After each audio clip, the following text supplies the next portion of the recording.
Good afternoon, boys and girls. This is your instructor, Mr. Montgomery.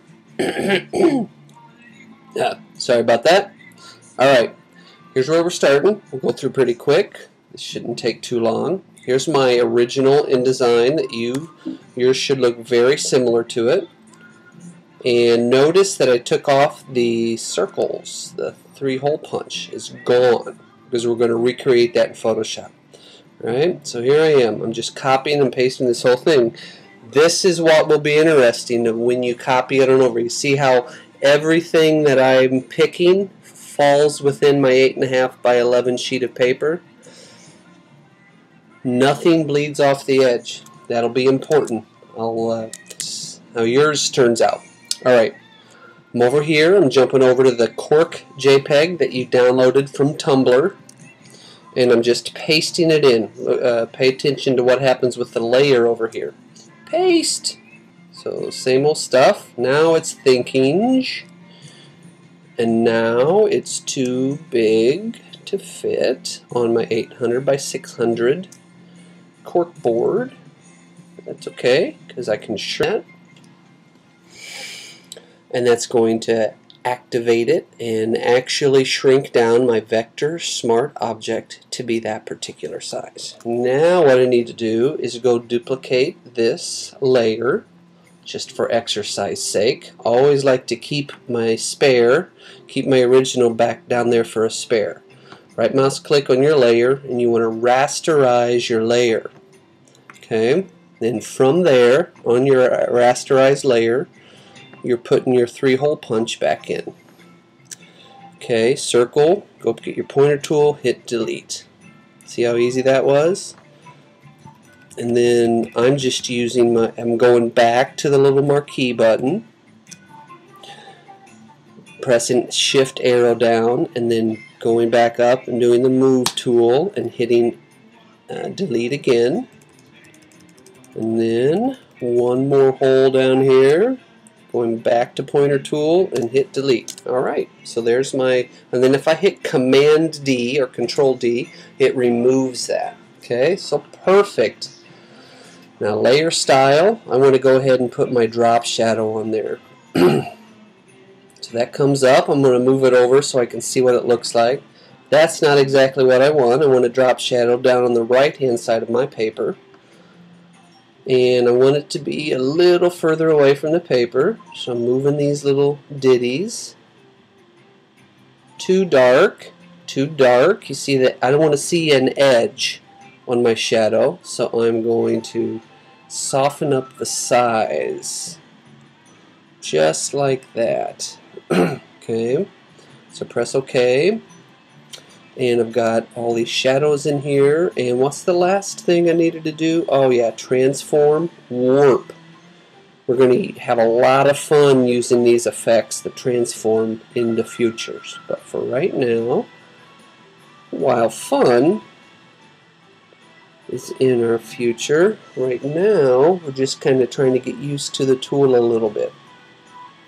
And then once you're done warping that, just a little bit, you apply it. You can go click on, you can do a couple things. I just go click on another tool and it asks me if I want to apply, and sure enough, alright? So there we go. Now I need to, which I'm on this tool, I'm on this layer, and I'm going to hit Command T or Control T, and I'm going to rotate it. Look at that. See that? Command T. And then double click again, or can you just go get another tool and it says, are you sure you want to do that? Now here's what we didn't go through in class. You're going to jump over to Tumblr, and the file that I uploaded for you is this one right here, the push pins. And this, what this is going to be is this file is not really white.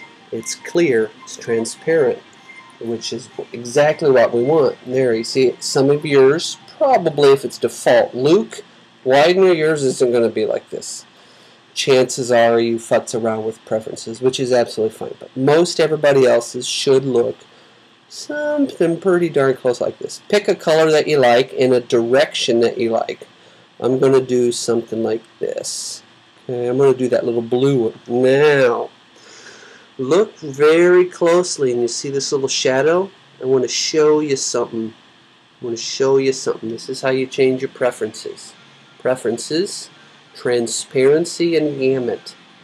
Okay, see the white and the gray. Look at the white and the gray. White and gray. White and gray. White and gray. Change this gray to white. And see how you can see that shadow now? It's still transparent, but now you don't have the gray, all depending on what you're working on. Now you can see even the subtlest of little shadows. So take your crop tool. Did you see what I did there?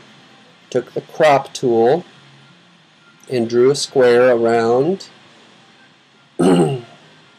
what I wanted to crop. Okay, get that crop tool, draw a square, a marquee around there, and this will pop up, and then you hit double click in it. And now, for those of you with CS5, this is all you got to do. Click your layer, take it up to cork, over to the tab, and this opens up, and then you bring your cursor down, and there's your guy. Now that is a humongous push pin. So what do? Well, you Command T, you hold your Shift button down, you shrink it down to something that's appropriate. And that probably is right there. So apply. Now if you don't have CS5, this is what you do. You're back at your little guy there. You select on your layer, and you want to duplicate layer ... your destination document. You have to go to cork.jpg.